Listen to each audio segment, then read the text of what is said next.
नमस्कार दोस्तों, मैं विकास त्रिपाठी आपका स्वागत करता हूं अपने चैनल वीटी रीवा पे।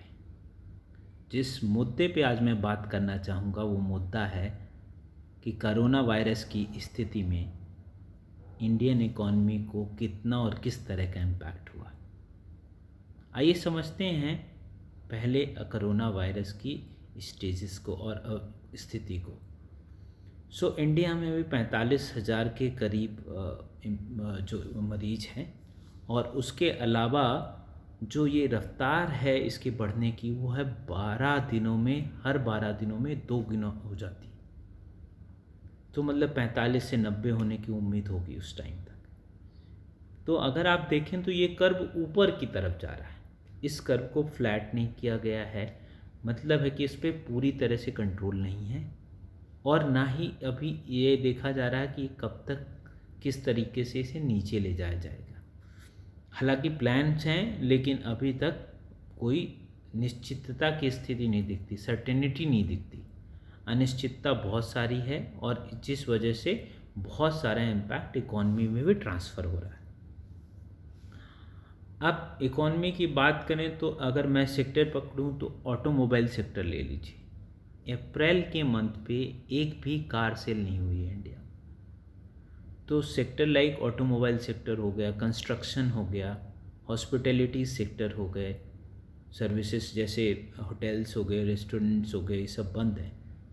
पब्लिक गैदरिंग, मॉल्स सब बंद हैं।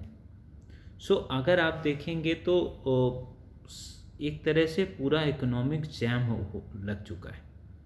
तो जहाँ से बिजनेस और रेवेन्यू जनरेट्स ही नहीं हो रहे। रिजल्ट आता है वर्कर्स पे। सैलरीज डिस्ट्रीब्यूशन इशू हो गए हैं, प्रोजेक्ट इशू बंद हो गए हैं, और क्योंकि कोई एक्टिविटी नहीं हो रही है तो ये सारे के सारे वर्कर इतने इनके पास फंड नहीं होते, या जो लिविंग होती है बहुत लिमिटेड कैश पे होती है। तो ये आप सब मोबिलाइज कर चुके हैं अपने घर की तरफ। और जो सेंट्रिक इकोनॉमिक जोन्स हैं जो अभी भी रेड जोन पे आ रहे हैं, वो मेजर जोन हैं जो अभी भी नहीं ओपन हुए हैं। वर्कर्स तो सारे चले गए घर, और अब ये जोन्स अभी भी क्लोज्ड हैं, और आगे आने वाले हो सकता है 15-20 दिन तक या 1 महीने तक और भी क्लोज रहें। इंडियन इकॉनमी में अभी जो गवर्नमेंट ने ओपन करने का डिसीजन लिया है वो लिया है ग्रीन और ऑरेंज जोन्स।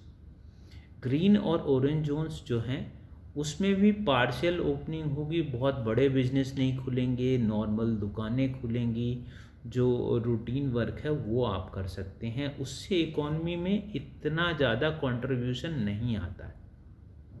गवर्नमेंट इनकम देखेंगे तो ऑलमोस्ट, चाहे राज्य सरकार की हो चाहे केंद्र सरकार की हो, सबकी इनकम लगभग ख़त्म हो चुकी है। इनकम टैक्स है नहीं, सेल्स टैक्स में, जीएसटी वगैरह में इनको कुछ इतना इनकम आ नहीं रहा, क्योंकि पूरा लॉकडाउन है पूरे इंटायर कंट्री पे। तो बहुत ज़्यादा लॉस हुआ है।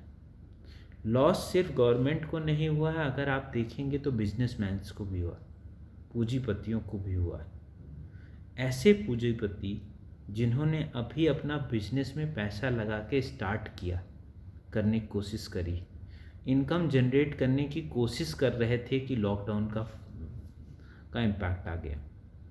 ऐसे पूंजीपति जो अपने कैश को, जो उनका वर्किंग कैपिटल है वो अपना ज़्यादा नहीं रखते, एक से दूसरी जगह इन्वेस्ट करते रहते हैं और उससे रिसोर्सेज तैयार करते रहते हैं, उससे इनकम जनरेट करते रहते हैं, उनको भी प्रॉब्लम हो रही है, क्योंकि उनका जो कैश है, जो वर्किंग कैपिटल है, जो कुछ दिनों के लिए रखते हैं, वो ख़त्म हो चुका है, जिसकी वजह से वो सैलरी नहीं दे पाएंगे, जिसकी वजह से वो अदर एक्सपेंसेस नहीं दे पाएंगे। तो बहुत सारा इशू माइक्रो लेवल पे अगर आप देखेंगे तो ऑलरेडी जनरेट हो चुका है। अब अगर हम आते हैं, बात करते हैं कि जो जोन्स ओपन हुए हैं या जोन्स जो क्लोज हुए हैं उनका कैसा इम्पैक्ट है। तो सरकार ने जो डिसीजन लिया है रेड जोन और ग्रीन जोन, ग्रीन जोन और ऑरेंज जोन को ओपन करने का, उसका इम्पैक्ट इतना ज़्यादा आएगा नहीं। रीजन बहुत क्लियर है। जितने भी रेड जोन की सिटीज़ हैं वो मेजर सिटीज़ हैं, महानगरों की सिटीज़ हैं, टियर 1, टियर 2, टियर 3 की सिटीज़ हैं, और उनका मेजर इम्पैक्ट रहता है, मेजर कंट्रीब्यूशन रहता है इंडियन इकॉनमी में, जो कि 60% से के आसपास तक जाएगा। और रिमेनिंग जो 40% जो ओपन हुए हैं उस पर भी बहुत सारा रेस्ट्रिक्शंस है, उस पर भी बहुत सारा कंटेनमेंट एरियाज़ हैं, लिमिटेड बिजनेस हैं, मॉल खुलेंगे नहीं। और अगर आप देखो जो मेजर चीज़ें हैं तो एयर सर्विसेज बंद हैं, ट्रेन्स बंद हैं, तो आवागमन की जो चीज़ें, जो मोबिलाइजेशन है वो पूरा क्लोज्ड है।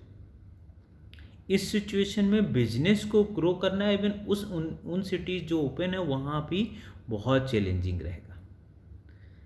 अब आते हैं डिमांड की। मान लो अगर आपका इकॉनमी 1 महीने बाद ओपन हो जाता है तो उसको ट्रैक में लाने में काफ़ी समय लगेगा, क्योंकि अगर आप कहो कि आपकी डिमांड आज के दिनों में किसी भी प्रोडक्ट की 100 है, तो बाय द टाइम अभी जिस तब तक लॉकडाउन हो रहा है तब तक जितना भी प्रोडक्शन एक्सेस है वो ख़त्म हो चुका रहेगा।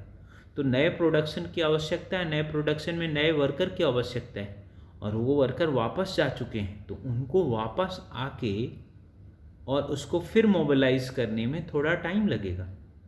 तो एक डिमांड और सप्लाई का गैप क्रिएट होता हुआ दिखाई दे रहा है कि आपकी जो डिमांड आएगी उससे सप्लाई के शॉर्टेज होने के चांसेस बढ़ रहे हैं, जिसकी वजह से इकोनॉमी की रफ्तार स्लो होगी। तो अगले 1 क्वार्टर 2 क्वार्टर पे आप ये मान के चलो कि अक्टूबर नवंबर दिसंबर तक इसमें काफ़ी ज़्यादा इम्पैक्ट देखने को आपको मिलेगा। अगला जो पॉइंट है वो है कि आपका जो इंडिया के अंदर अपॉर्चुनिटी है या नहीं है।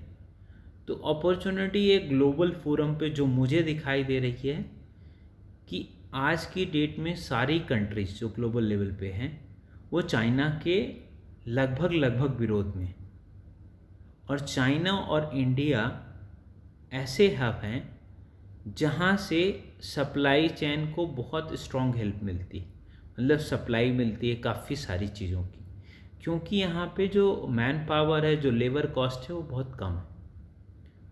क्योंकि चाइना से अटेंशन ये शिफ्ट होगा because of the negativity, India के पास ये अपॉर्चुनिटी होगी कि 6 महीने 8 महीने बाद कि इंडिया अपने आप को एक मेजर सप्लाई चेन देश के तरह इस्टेब्लिश कर सके अक्रॉस द वर्ल्ड। उस समय पर ये अपॉर्चुनिटी को काफ़ी अच्छे से यूटिलाइज किया जा सकता है।